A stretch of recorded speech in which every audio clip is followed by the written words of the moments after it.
The seminar is quite important in a sense that us as the associations, we're not talking anything about innovation. And as at the end of my speech, I said that it's very important that we lead the change and the change doesn't happen to us. We really don't want to find ourselves being victims. So in this, we're making sure that we add value to our members by informing them. What they do with the decisions is really up to them, but at least they would have been informed. That's the most important thing. Let them be informed, let them know what the industry or the future look like. Whatever the skills that they have right now, are they relevant or are they going to need more? So I'll still stick by Alvin Toffler's famous saying that the illiterate of the 20th century, it won't be those who cannot read and write, but those who cannot learn, unlearn, and relearn. It's very important that you don't think that whatever you have at this moment, it's everything that you're going to be in a moment forward.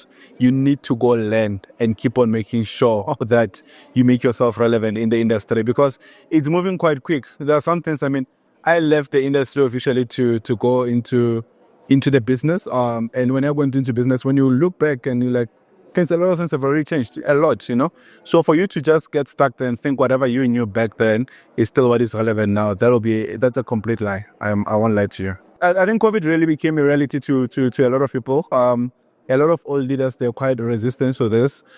People will be like, Bokang, just wait a bit with this 4IR of yours, you know what I mean? But then when COVID hit, people had to find a better way of doing things.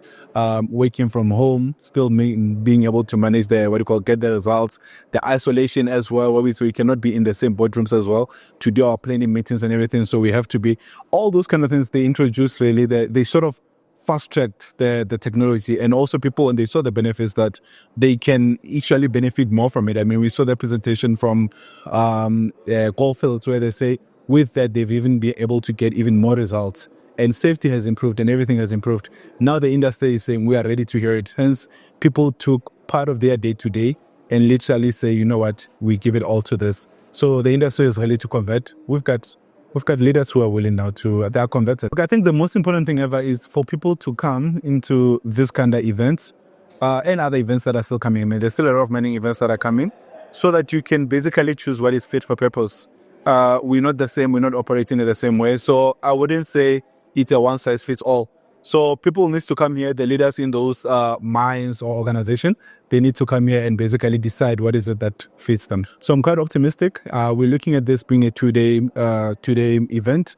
And with that, the whole point of it is for people to learn and go implement. Even myself, I may be the founder, but there's so much that I've learned as well that I'm taking away back to my organization to say, guys, what is it that you're going to do differently? These events are so important because they help us identify areas where we can collaborate. They help us see where we working in silos. They encourage collaboration and exchange of knowledge between all the participants.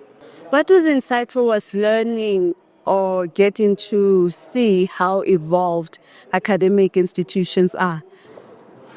The realization around how universities and curricula has evolved over time.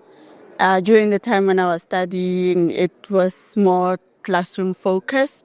Right now, we are making strides towards immersive learning and blended learning methods.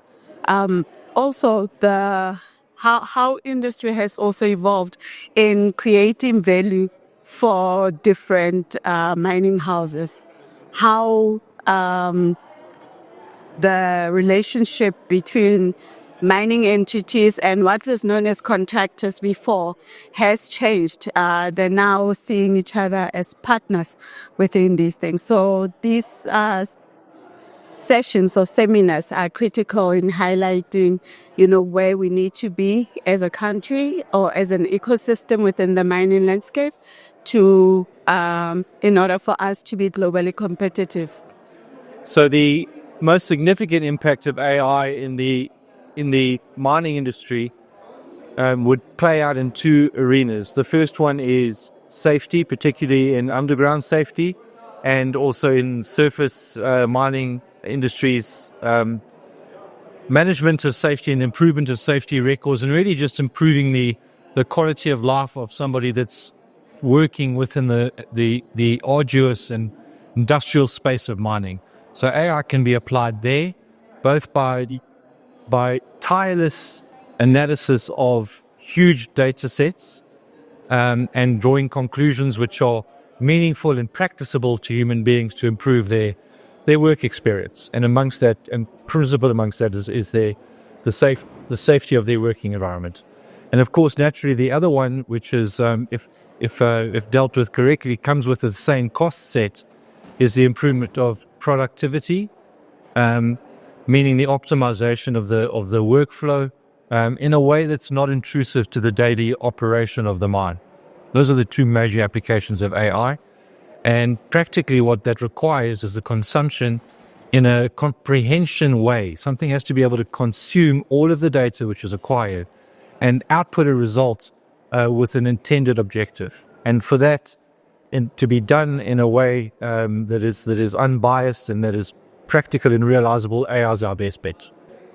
The most important thing about AI as it applies to mining in particular, whenever people talk about something as big as AI, they assume that it requires supercomputers and tremendous expertise, and it's a very, very steep learning curve, and you have to perhaps be mathematically or algorithmically or literally extremely skilled, That's simply not true.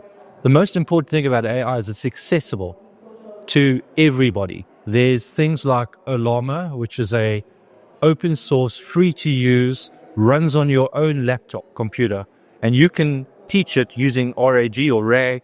You can teach it to answer questions that are relevant to you. And it's, of course, got the full capability of the neural net model that's already been pre-trained behind it. So AI isn't this big thing that's only usable to massive industry. It's actually usable to individuals, private people, and it's free, virtually. Of course, you need a computer that you can do it on, but that, notwithstanding that, it's very accessible. And I think it's got a very low barrier to entry if you just put your back into it and you try.